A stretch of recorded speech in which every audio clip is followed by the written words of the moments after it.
विविध विकास कामांचा भूमिपूजन, उद्घाटन समारंभ व मोफत साखर व डाळ वाटप कार्यक्रम.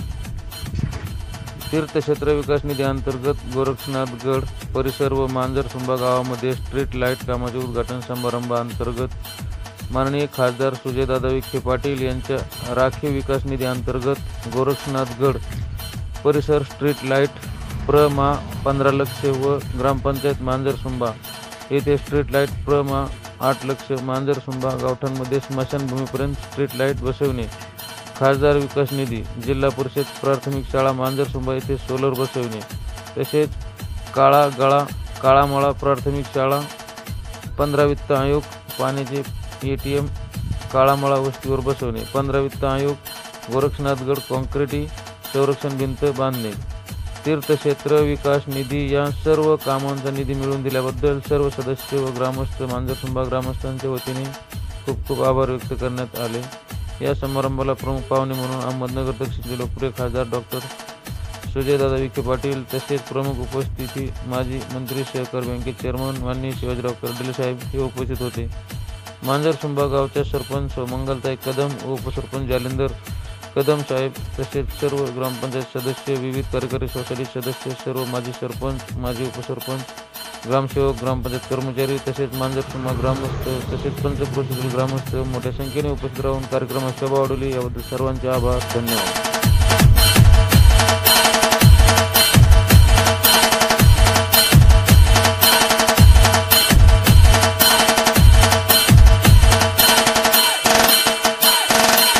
स्वागत करावं. तसेच आपल्या राहुरी नगर पाथर्डी मतदारसंघाचे माजी मंत्री माजी आमदार शिवाजीराव कर्डिले आणि आपल्या विद्यमान बँकेचे चेअरमन कर्डिले साहेब या ठिकाणी आले. त्यांचेही टाळ्याच्या गजरात स्वागत करावं. तसंच त्यांच्याबरोबर आलेल्या सर्व सन्माननीय पाहुण्यांचं या ठिकाणी स्वागत करतो. या ठिकाणी आपल्या गावच्या सरपंच मंगलताई कदम यांना विनंती करतो आपण या ठिकाणी प्रास्ताविकपर भाषण करावं.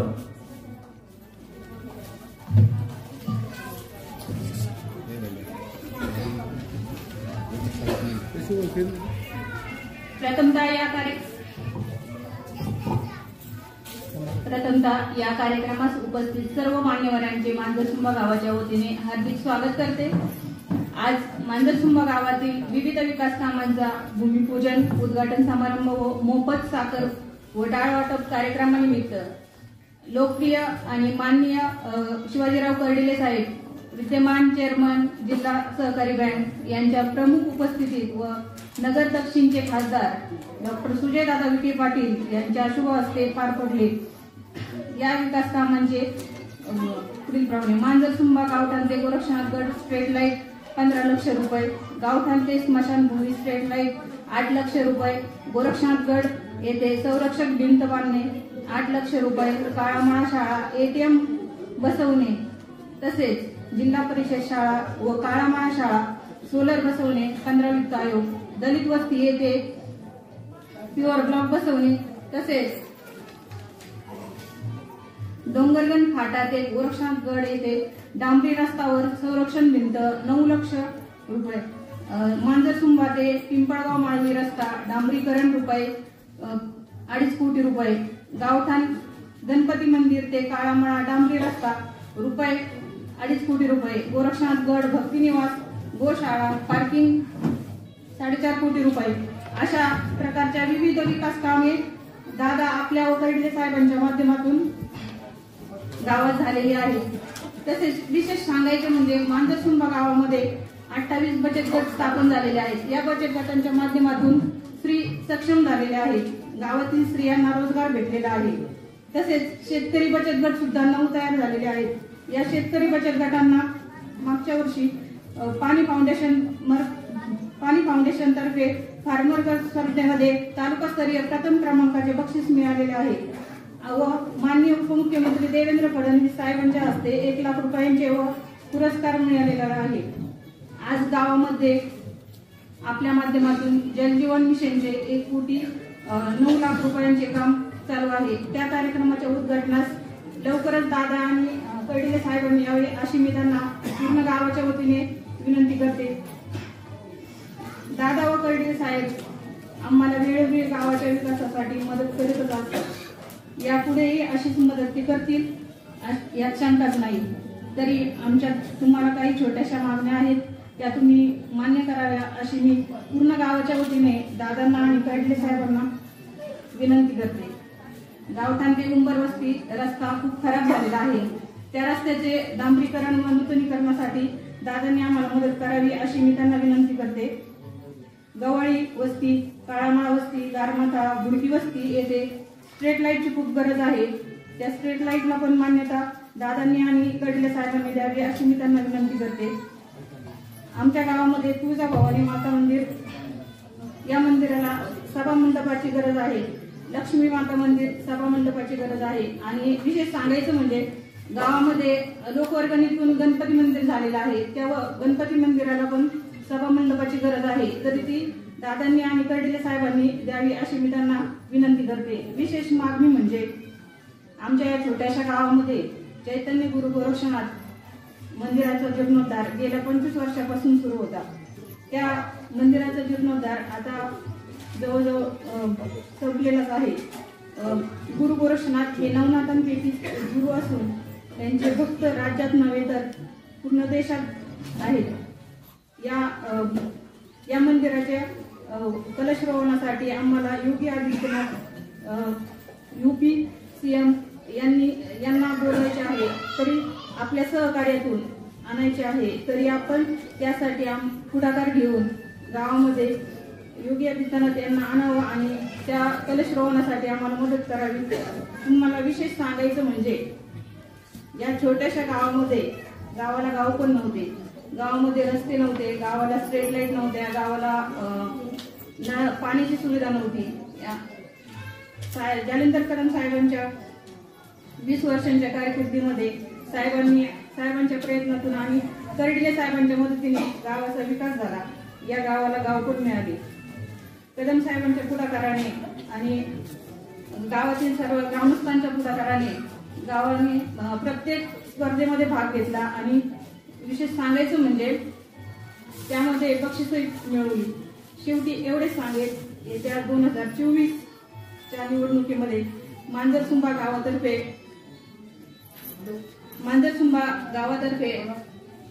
आपल्याला 100% मांजरसुंबा गावाकडून आपल्याला 100% मतदान दिले जाईल. नगर जिल्ह्याचे खासदार आणि नगर जिल्ह्याचे आमदार म्हणून पुढील भावी आयुष्यामध्ये कर्डिले साहेब आणि खासदार साहेब यांचीच नियुक्ती व्हावी अशी गुरु गोरक्षनाथची मी प्रार्थना करते.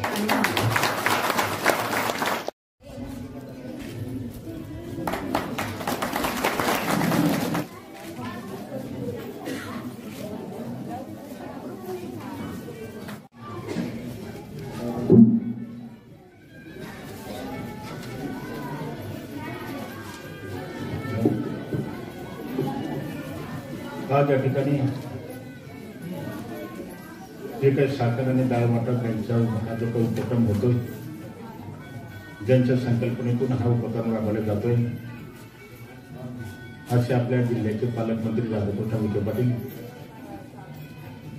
आणि ज्यांच्या प्रयत्नाने ज्यांच्या नियोजनाने महिलांचा शिर्डी साईबाबा आणि शनीच्या दर्शनाने आज साखर आणि डाळ वाटपाचा कार्यक्रम होतोय, असे आपल्या दक्षिण भागाचे लोकप्रिय खासदार सुजयदादा विखे पाटील, भारतीय जनता पार्टीचे जिल्ह्याचे अध्यक्ष दिलीपरावजी भाईचंद, भारतीय जनता तालुक्याचे अध्यक्ष दीपकरावजी कारले, कृषी उत्पन्न बाजार समितीचे संचालक मधुकररावजी मगर, ॲडव्होकेट विवेकजी नाईक, आपल्या वडगावचे सरपंच विजयरावजी शेवळे, दादासाहेब गोटे, प्रशांतजी गैले, गणेशजी भागसिंग आणि गावचे सरपंच ज्यांनी अतिशय मोठ्या प्रमाणामध्ये आमच्यावर मोठा ध्वजा टाकण्याचं काम केलं. आम्हाला असं वाटलं होतं का ते एवढं काम केलं मागणी काहीच होणार नाही, परंतु तिन्ही म्हातार बुके देऊन म्हातारे आम्हाला मोकळं सोडलं. काही साखर वाटप आणि ही जी डाळ वाटप होती, कदाचित काही महिलांना काही आपल्या ज्येष्ठ कार्यकर्त्याला तरुणाला असं वाटत असेल ही कुठंतरी राज्य सरकारचा निधी आहे, कुठंतरी केंद्राचा निधी आहे, कदाचित एखाद्या वेळेला आनंद शेजा आहे का काय, किंवा केंद्राच्या नरेंद्र मोदीच्या नेतृत्वाखाली जे आपल्याला धान्य मिळतंय याच्यापैकी कुठलीच गोष्ट नाही. हे जी काय साखर आणि डाळ वाटपाचा कार्यक्रम होतोय ते खासदार साहेबांच्या आणि माझ्या दोन्हीच्या वर्णनेतून आपण वाटण्याचं काम खऱ्या अर्थाने त्या ठिकाणी करतोय. आता ही साखर आणि डाळ वाटायचा याचा उद्देश काय, कशासाठी करायचा, याच्या संदर्भामध्ये खासदार साहेब त्यांच्या भाषणामधून आपल्याला सविस्तर मार्गदर्शन करण्याचा निश्चितपणे त्या ठिकाणी प्रयत्न करतील. जसं आता जानू साहेबांनी थोडासा उल्लेख केला का खासदार साहेब प्रथमच मांजरसुंबेच्या गावामध्ये आले. आता जरी कदाचित मला असं वाटतं खासदार साहेब जरी प्रथम एखाद्या गावामध्ये जरी आले असले तरी मात्र विकासाच्या कामाला आपल्याला सगळ्याला माहिती का कधीच मागे पडण्याचं काम निश्चितपणे त्या ठिकाणी झालं नाही. आज जे काय गावात आलं आपल्याला सगळ्याला माहिती. 1.5 वर्षापूर्वी राज्यामध्ये एकनाथरावजी शिंदे असेल, देवेंद्र फडणवीस असतील, अजितदादा असेल किंवा आपल्या जिल्ह्याचे पालकमंत्री असतील, यांच्या नेतृत्वाखाली 1.5 वर्षापूर्वी आपल्याला माहिती आहे का राज्याचं सरकार आलं सत्ता आली. म्हणून खऱ्या अर्थाने त्या ठिकाणी आपल्याला गावामध्ये येता आला, आपल्या गावामध्ये काय निधी दिला, काय काम केलं, हे काही प्रमाणामध्ये मला असं वाटतं सांगण्याचं काम करता आलं. कदाचित सरकार नसतं आणि सरकार नसताना जर कदाचित तुमच्या गावामध्ये जर आले असतील तर ते म्हणले असते खासदार साहेब तुम्हाला आम्ही भरभरून मतं दिले, तुम्हाला खासदार केलं, तुम्ही आमच्यासाठी काय गावासाठी काय दिलंय असं प्रत्येकाने प्रश्न विचारण्याचं काम केलं असतं. त्याचं कारणही माहितीये का, तर राज्यामध्ये 2019ला ज्या वेळेला विधानसभेच्या निवडणुका झाल्या त्या निवडणुकीमध्ये आपण सगळ्यांनी पाहिलं भारतीय जनता पार्टीचं आणि शिवसेनेचं सरकार यावा या हेतूने खरं वास्तविक पाहता राज्यातल्या जनतेने मतदानाने मतदार देण्याचं काम केलं. परंतु दुर्दैवाने आपल्याला माहिती आहे का उद्धव साहेबांना मुख्यमंत्री होण्याची घाई झाली. त्यांनी मात्र भारतीय जनता पार्टीपासून आपली हरकती घेतली आणि महाआघाडीमध्ये सामील झाले. महाआघाडीचे मुख्यमंत्री म्हणून त्यांनी खुर्चीवर बसण्याचं काम केलं. 3 वर्ष राज्यामध्ये आपलं सरकार नव्हतं, सत्ता नव्हती. त्यावेळेला प्रत्यक्ष मला असं वाटतं मांजरसुंबेच्या गावाने नेमकं प्रत्यक्ष सरकार नसल्यानंतर काय घडतंय, काय होतंय हे अनुभव घेण्याचं काम नक्की निश्चितपणे त्या ठिकाणी करण्याचं काम केलं पाहिजे. कारण का काम तर बाजूलाच राहिलं, पण अडवता का सही एखाद्याची जिरवता का सही त्या ठिकाणी पोलीस स्टेशनला गुन्हा दाखल करून एखादा अटकाचा करता येईल याचाच वापर मला असं वाटतं 3 वर्षाच्या कार्यकाळामध्ये झालं. याच्यापेक्षा काही कुठल्या प्रकारचा वापर झाला नाही. विकासाचं काम तर आम्ही आता जवळजवळ राहुरी तालुक्यामध्ये आणि नगर तालुक्यामध्ये 8 दिवसापासून दौरा करतोय. प्रत्येक लोकांचं विकासाच्या बाबतीत रस्त्याचा प्रश्न असेल, पाण्याचा प्रश्न असेल, विजेचा प्रश्न असेल, हे सगळे प्रश्न आजही लोक मला स्वतः तेवढ्याच कोणत्याही मांडण्याचा प्रयत्न होतोय. मला असं वाटत होतं का कमीत कमी मंत्रिपदाची संधी मिळाली. मंत्रिपदाची संधी मिळाली नाही तर राज्यामध्ये नाही करता आलं, जिल्ह्यात नाही करता आलं. परंतु ज्या मतदारसंघाने तुम्हाला निवडून दिला, आमदार केलं, मंत्री झाला, त्या मतदारसंघामध्ये तर मला असं वाटतं काहीतरी विकासाचं काम होईल, मार्गी लागेल असं अपेक्षा होती. परंतु ती प्रत्यक्षात पाहिलं तर कुठल्याच प्रकारचं काही होऊ शकलं नाही. जे शेतकऱ्याचं जे काही एमएससीबीचं खातं त्यांच्याकडे होतं, आज आम्ही नगर तालुक्यामध्ये फिरतो, राहुरी तालुक्यामध्ये फिरतोय. आजही शेतकरी आम्हाला मागणी करतो का तलबेटे साहेब, खासदार साहेब आमच्या विहिरीला पाणी, बोरला पाणी, परंतु मात्र आमच्या डीपी ओव्हरलोड हे मोटरा चालत नाही. डीपी जर जळाली तर कधी कधी अधिकारी आम्हाला महिन्यामध्ये डीपी मिळत नाही. आणि मग विहिरीमध्ये पाणी असून सुद्धा शेतीमध्ये कुठल्याच प्रकारचं उत्पादन घेण्याचं काम काही करता येत नाही. म्हणजे तुम्हाला खातं होतं आणि खाता असतं तर अनेक वेळेला आम्ही व्हॉट्सअपला, फेसबुकला, पेपरच्या माध्यमातून पाहिलं रोज आमले डीपीचं भूमिपूजन होतंय. मग आता त्या ज्या काय डीपीचं भूमिपूजन केलं 19 राज्याचे मुख्यमंत्री म्हणून देवेंद्र फडणवीस साहेब होते आणि त्या काळामध्ये आपल्याला माहिती आहे का वीज मंत्री म्हणून बावनकुळे साहेब होते. त्यांनी 5 वर्षासाठी एमएससीबीचा महाराष्ट्राचा एक प्लॅन तयार केला होता. कोणत्या गावामध्ये, कोणत्या तालुक्यामध्ये, कोणत्या राज्यामध्ये कुठे ओव्हरलोड डीपी येतात, पुढे आपल्याला ओव्हरलोड सबस्टेशन झाले, त्याचं नियोजन करून त्याला मंजुरी मान्यता देण्याचं काम 19 मध्ये केलं. परंतु दुर्दैवाने सरकार गेलं, सरकार आलं नाही. त्याच कामाचं मला असं वाटतं 2 वर्ष नारळ फोडणं, भूमिपूजन करणं आणि त्याच्यात फोटो काढणं आणि पेपरला टाकणं याच्यापेक्षा मला असं वाटतं दुसरी तिसरी कुठल्याच प्रकारची गोष्ट घडण्याचं काही काम झालं नाही. आणि म्हणून आज आपल्याला माहिती आहे का सरकार आल्यानंतर आपण आता गतीने मोठ्या प्रमाणामध्ये काम करण्याचा प्रयत्न करतोय. सरपंचांनी सगळा त्या ठिकाणी आपल्या विकास कामाच्या गावाचा पाढा वाचून दाखवण्याचा प्रयत्न केला आणि मला असं वाटतं मोठ्या प्रमाणामध्ये मला असं वाटतं विकास कामाच्या बाबतीत सुद्धा माहिती दिली. रस्त्याचं काम असेल, टेक लाईटचं काम असेल, गोरक्षनाथ देवस्थानाचं काम असेल, त्या कामाच्या बाबतीत माहिती देण्याचा प्रयत्न केला. आणि मला असं वाटलं होतं का आता एवढ्या मोठ्या प्रमाणामध्ये विकास झाला, माहिती दिली आणि आता नुसतंच आमचं अभिनंदन करते ना, आभार मानते, मागणी कुठलीच काही होणार नाही. परंतु मला माहिती का आमच्याकडे आल्यानंतर मांजरसुंबेच्या गावाला जालू कदम पासून माहिती आवळा द्यायचा आणि कवळा कसा काढायचा हे तुमच्याकडून शिकण्याचं काम 100% करण्याचं काम केलं पाहिजे. आणि ती करणं काय गावाच्या हिताच्या दृष्टीने काय चुकल्या प्रकारचं चुकीचं नाही. जो गावाच्या विकासाचं काम करतो, पाठपुरावा करतो, तो प्रयत्न करतो. आजही तुमचा आपला मांजरसुंब्याच्या गावाचं नाव तालुक्यामध्ये, जिल्ह्यामध्ये आणि महाराष्ट्रामध्ये जाण्याचं कारण एकच आहे. आपले सरपंच असेल, उपसरपंच, गावक असेल, सगळेच पाठीमागे खंबीरपणे उभं राहतात. म्हणून आज आपल्याला माहिती आहे का गावाची प्रगती खऱ्या अर्थाने त्या ठिकाणी पाहायला मिळण्याचं काम होत आहे.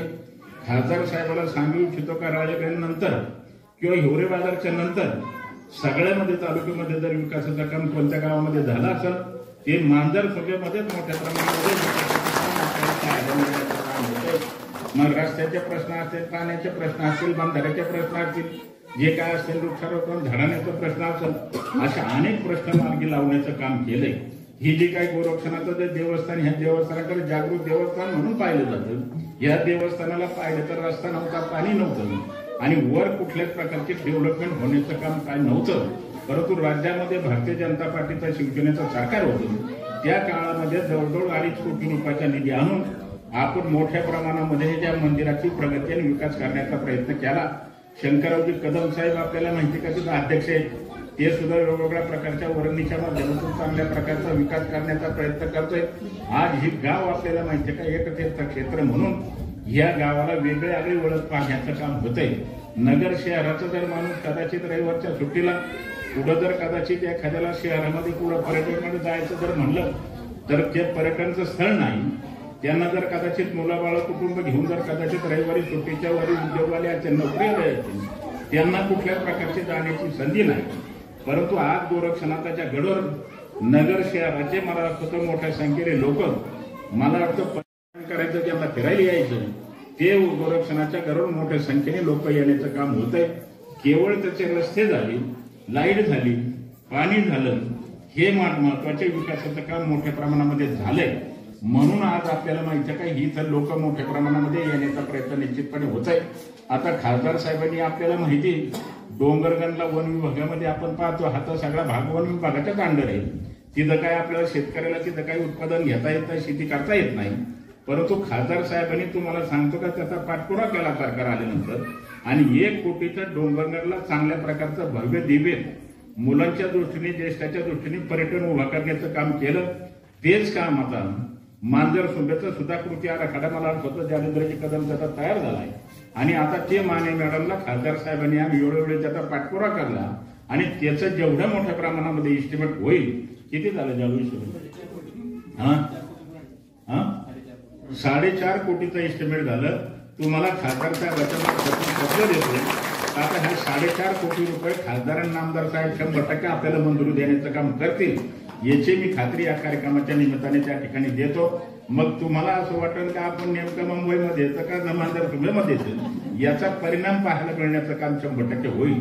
आणि तुम्ही एवढी डेव्हलपमेंट जर झाली तर तुमच्या जमिनीचे जर कदाचित लाख रुपये गुंठा जर असला तर त्याचा भाव 10 लाखाच्या पुढे आकडा जाण्याचं काम 100% होण्याचं काम होणार. आता उदाहरणार्थ जर द्यायचं म्हणलं तर खासदार साहेबांनी आपण पाहिलं हे 500 एकर जी काय तुमच्या वडगावच्या लागून जी काय जमीन होती ती सरकारी जमीन होती, त्यांच्याकडे ते खातं होतं. ठरवलं असतं तर तुम्हाला सांगतो का 500 ते 500 एकर जमीन त्याने त्यांच्या वेळात घाटातल्या त्या ठिकाणी संस्थेसाठी घेण्याचं काम 100% केलं असेल. परंतु ज्या जनतेने आपल्याला दक्षिण भागामध्ये खासदार केलं, ज्या तरुणांनी त्या ठिकाणी भावनेतून मतं दिली, त्यांना कुठेतरी मदत झाली पाहिजे, त्यांना कुठेतरी हाताला काम मिळालं पाहिजे. 500 एकर जमीन तुम्हाला सांगतो 1 रुपयामध्ये MIDCला देण्याचा निर्णय नामदार साहेबांनी, खासदार साहेबांनी घेतला आणि ती जमीन आता तिथं वर्ग झाली.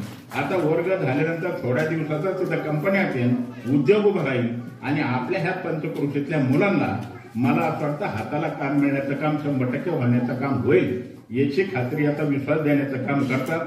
जालूजी आता गावात येणं महत्वाचं का 500 एकर करून 5-7 हजार लोकांना नोकरी येणं महत्वाचं आहे, याचा विचार करा. खासदार साहेबाला मी रोज आणला असतो, त्यांना बघून जर तुमचं पोट भरत असलं, काम जर नाही झालं तरी चालत असलं तरी मला असं वाटतं ती समाधान होईल.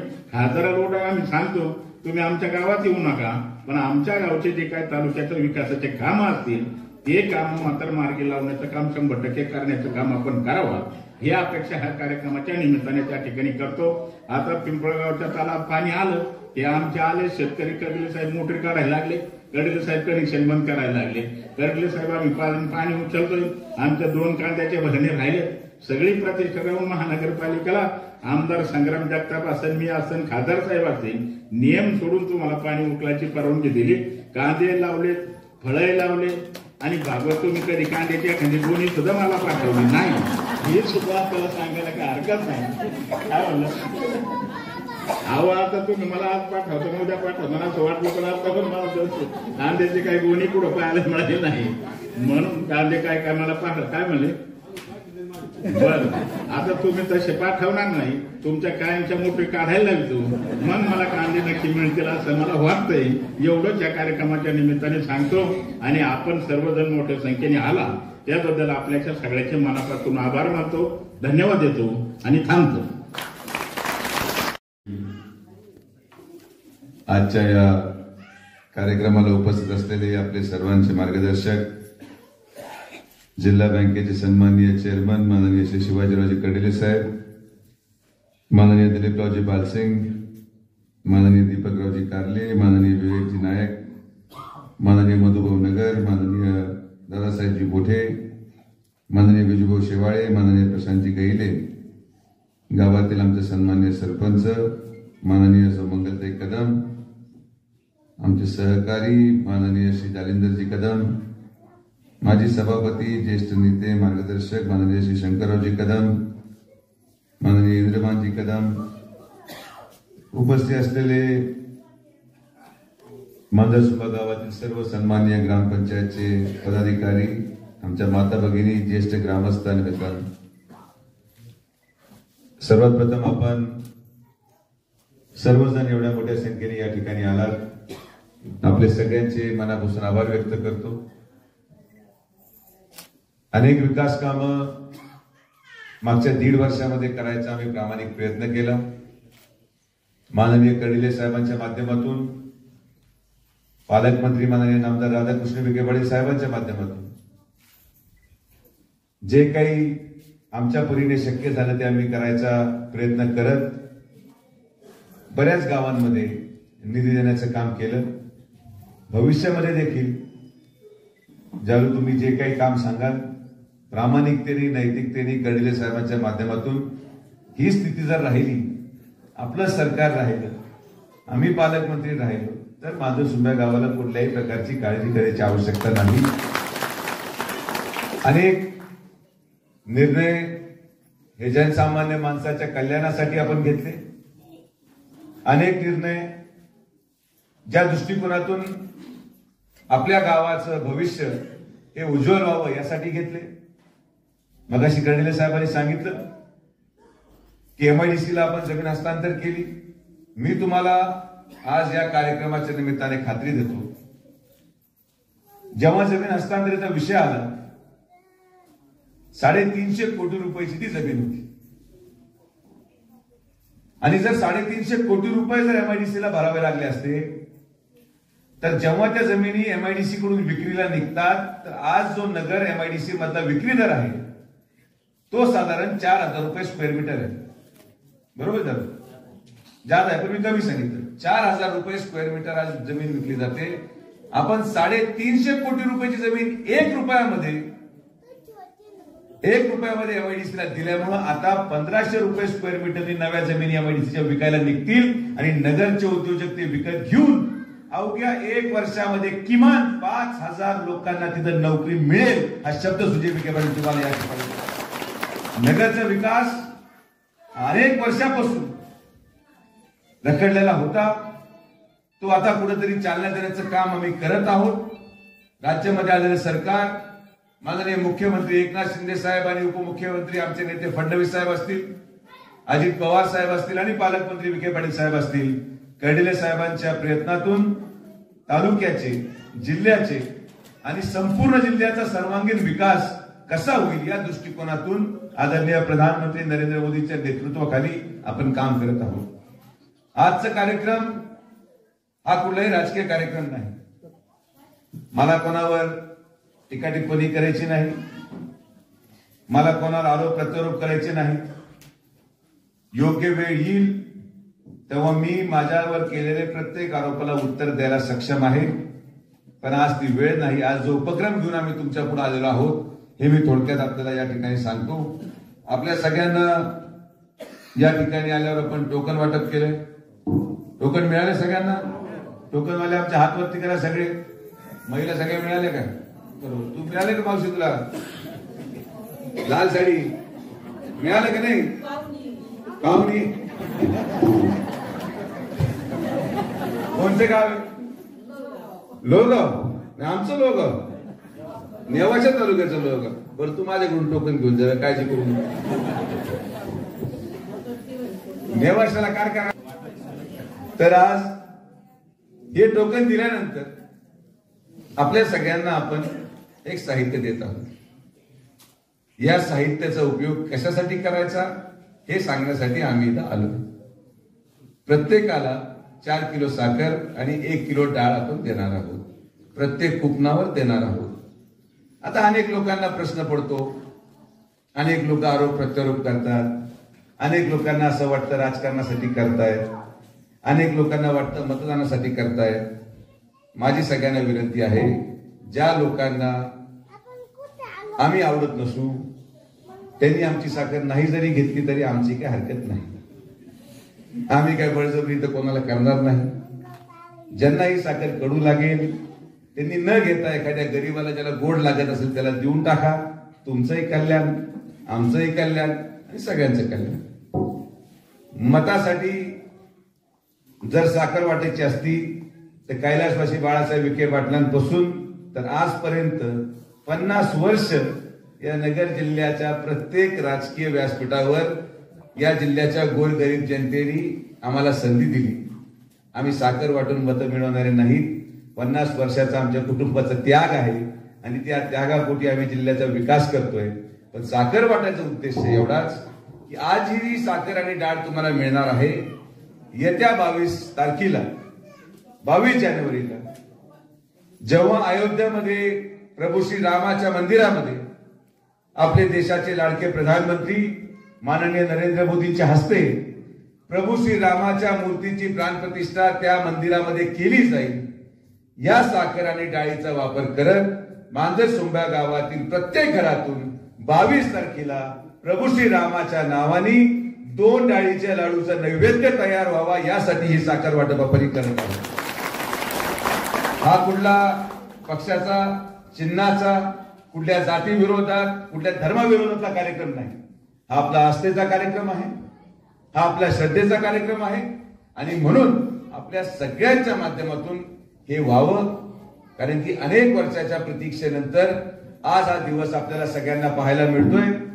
आणि कित्येक वर्ष संघर्ष, अनेक लोकांचं बलिदान आणि भरपूर लोक जे कदाचित आज आपल्यामध्ये नाहीत, या प्रत्येकाचं योगदान या प्रभू श्री रामाच्या मंदिराच्या उभारणीमध्ये राहिलेलं आहे. वेळ ही 12:10 असणार आहे. कारण की प्रभू श्री रामाचा जन्म हा दुपारी 12 वाजता झालेला आहे. त्यामुळे 22 तारखेला सकाळी 10 ते 12 मध्ये आपल्या गावाच्या ज्या ज्या लोक हे साहित्य नेतात, ज्या लोकांनी नाही नेलं त्यांचा विषय नाही, पण जे लोक हे साहित्य नेतील त्यांची यादी माझ्याकडे आलेली आहे. मी कुपनाची कॉप्या घेतल्या सगळ्यांच्या. कुपन घेतलं तुमचं, ते झेरॉक्स, तुमचे नाव माझ्याकडे आले.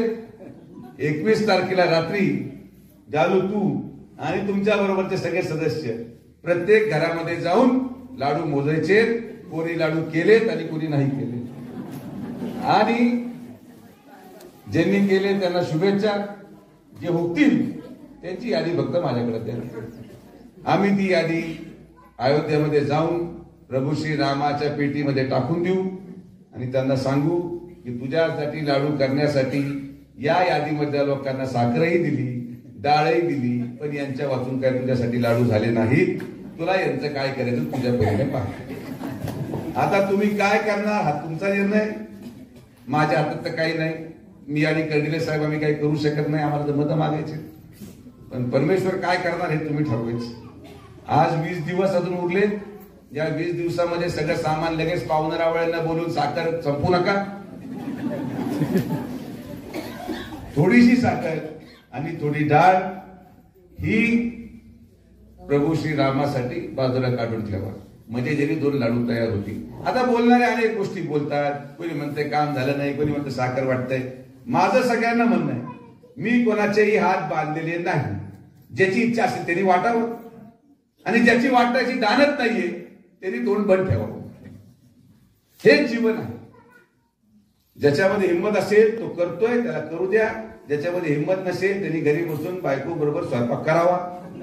उगी जिकडे तिकडे 12-पंचायती करू नये, असं माझं स्पष्ट मत आहे. त्यामुळे आपण सगळे या ठिकाणी आलात, आपले सगळ्यांचे मी मनापासून आभार व्यक्त करतो. आणि येत्या 22 जानेवारीला आपल्या माध्यमातून आदरणीय प्रधानमंत्र्यांच्या हस्ते एकदा मूर्तीची प्राणप्रतिष्ठा झाली तर आपण सगळ्यांनी तो दिवस एक आनंदोत्सव म्हणून या गावामध्ये साजरा करावा, एवढीच विनंती आपल्या सगळ्यांना करतो. पाठीमागे गाडी आहे, पाठीमागे गाडी उभी आहे. 2 रांगा करायच्या, एक महिलांसाठी एक पुरुषांसाठी. टोकन द्यायचं आणि पिशवी घेऊन जायची.